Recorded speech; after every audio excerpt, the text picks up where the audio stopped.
The man never expected it. He just felt the urge to log into a game he hadn't played in a long time. As soon as he went online, the top-ranked player forced him into a duel. The reason was to settle a score from 3 months ago. Back then, Jack had just started playing and managed to tie against him in a match. But before he could seek a rematch, Jack disappeared. For Rust, who had never lost before, it felt like a shame. Jack found it a bit hard to believe he held a grudge for so long. Still, Jack accepted the duel without hesitation. No one knew he had played thousands of games before, and in every one, he reached the top level. Fighting the number 1 player now seemed like a good way to shake off the rust. What neither of them realized was that their match was drawing the attention of every player online. Everyone wondered who could possibly make Rust the long-reigning champion start a duel himself. Jack had no idea this was happening. Even though he hadn't played in 3 months, his muscle memory took over. For a while, he and Rust fought evenly, getting the crowd excited. People started asking where Jack came from. He even began to gain a slight advantage, but it didn't last long. Just as the audience thought Jack might win, he was instantly defeated by a single attack. No one saw that coming, not even Rust. He hadn't expected Jack to fail to dodge such a simple move, but after 3 months away, Jack couldn't help it. He needed time to readjust. The game had surely been updated, with new content and changes to gameplay. Rust felt a little let down. He wanted to keep fighting Jack to help himself warm up. Luckily,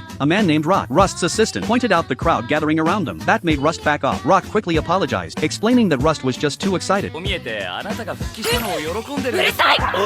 Though a bit confused, Jack agreed to a rematch on one condition. He needed 1 day to modify his mech. They agreed to fight again the next day, and Rust left satisfied. After he was gone, Jack grew curious. Why was Rust still using the same mech from 3 months ago? He learned that Rust had once sworn he would never change his mech unless he lost. That sparked Jack's interest. He'd never heard about that before. Knowing Rust had never been defeated, Jack made a decision. He would keep playing this game until he beat Rust. His first step was to change his mech. After their last fight, he was sure his current mech, the Kingfisher, known for speed, stood no chance of winning. Rust's reflexes and skill were on par with his own. So instead of upgrading, he decided to replace it entirely. To get a new mech, he needed to complete 2 steps. First, capture a wild mech in the open world. To obtain a basic prototype, he set his sights on a newly added model from the latest update. It was unpopular and rarely used, which gave Jack an idea. That meant it had potential. He got to work right away. Taking down small enemies was easy for him. Soon, he captured the new prototype.